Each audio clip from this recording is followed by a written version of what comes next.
आदरणीय बंधुओं, माताओं व मेरी प्यारी बहनों, राधे राधे। आप सभी का हमारे YouTube चैनल जीवन की धारा पर बहुत बहुत स्वागत है। बंधुओं, आज हम इस वीडियो में भगवान जगन्नाथ जी की कथा सुनेंगे, जिसमें बताया गया है कि भगवान अपने भक्तों का कष्ट किस प्रकार अपने ऊपर ले लेते हैं और उन्हें दुख संकट से मुक्त कर हर प्रकार की खुशियां देते हैं। यह बहुत ही सुंदर कथा है। भाव व श्रद्धा पूर्वक इसका श्रवण करने से शारीरिक कष्ट, रोग दूर होते हैं। कथा सुनने के बाद यदि आप हमारे चैनल पर नए हैं तो कृपया हमारे चैनल को सब्सक्राइब करें, बेल आइकन को प्रेस करें ताकि हमारी वीडियो की नोटिफिकेशन सबसे पहले आप तक पहुंचे। वीडियो को शेयर व लाइक भी जरूर करें। बंधुओं, कथा शुरू करने से पहले आपको कुछ बातें इस कथा से जुड़ी बताते हैं। ज्येष्ठ मास पूर्णिमा यानी कि वट पूर्णिमा वाले दिन से भगवान जगन्नाथ जी को 108 घड़ों के जल से देव स्नान करवाया जाता है और उसके बाद से भगवान बीमार हो जाते हैं। अगले 15 दिनों तक यानी कि आषाढ़ द्वितीय तिथि तक भगवान का मंदिर बंद रखा जाता है। भगवान का स्वास्थ्य अच्छा ना होने के कारण भक्तों का मंदिर में प्रवेश बंद कर दिया जाता है। केवल पुजारी और वैद्य जी को ही इलाज हेतु सुबह शाम भगवान तक पहुंचने की इजाज़त होती है। इसमें वैद्य जी विशेष प्रकार के काढ़े बनाते हैं और पुजारी उन काढ़ों का भोग भगवान को लगाते हैं। इन दिनों में भगवान जगन्नाथ जी को 56 भोग नहीं लगाया जाता, केवल खिचड़ी, दलिया, फलों का रस इत्यादि दिया जाता है। यह प्रक्रिया हर साल होती है।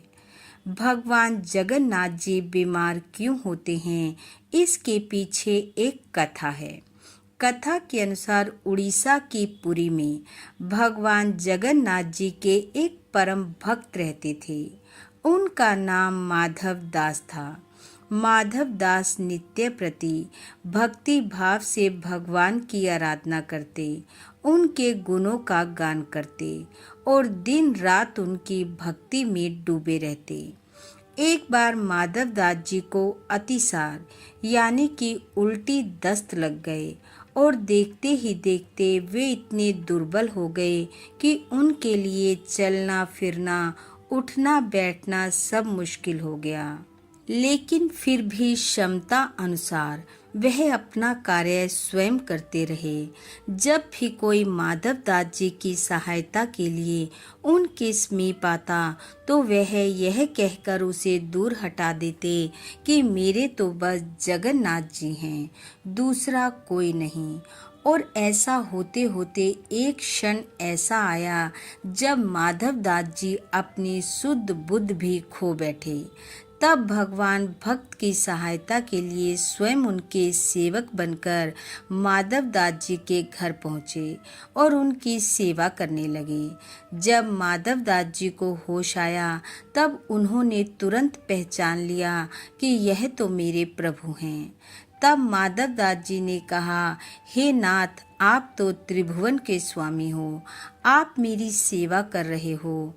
आप चाहते तो मेरा ये रोग एक क्षण में दूर कर देते हैं, और अगर आप ऐसा कर देते तो ये सब आपको नहीं करना पड़ता।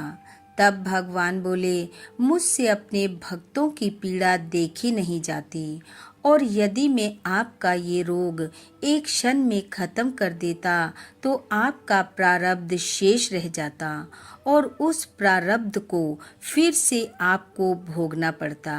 लेकिन अब तुम्हारे प्रारब्ध में जो 15 दिन का रोग और बचा है उसे मैं स्वयं पर लेता हूँ और तुम्हें पूर्णतः स्वस्थ होने का आशीर्वाद प्रदान करता हूँ। ऐसा कहकर 15 दिन का वो रोग जगन्नाथ जी ने माधव दास जी से ले लिया। इसलिए आज भी जगन्नाथ जी रोगी होते हैं और बीमार व्यक्ति की तरह ही उनकी 15 दिनों तक सेवा की जाती है। रात्रि शयन से पहले उन्हें मीठा दूध दिया जाता है।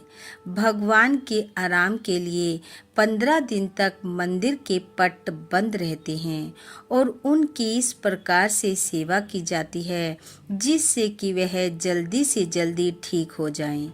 और जिस दिन वह ठीक हो जाते हैं उस दिन जगन्नाथ जी की रथ यात्रा निकलती है जिसके दर्शन हेतु असंख्य भक्त उमड़ते हैं और उनकी कृपा के पात्र बनते हैं। बोलो भगवान जगन्नाथ जी की जय। बंधुओं, भगवान जगन्नाथ जी की कृपा आप व आपके परिवार पर सदैव बनी रहे। आपका घर आंगन खुशियों से महकता रहे। इन्हीं शुभकामनाओं के साथ आप सबका बहुत बहुत धन्यवाद। राधे राधे।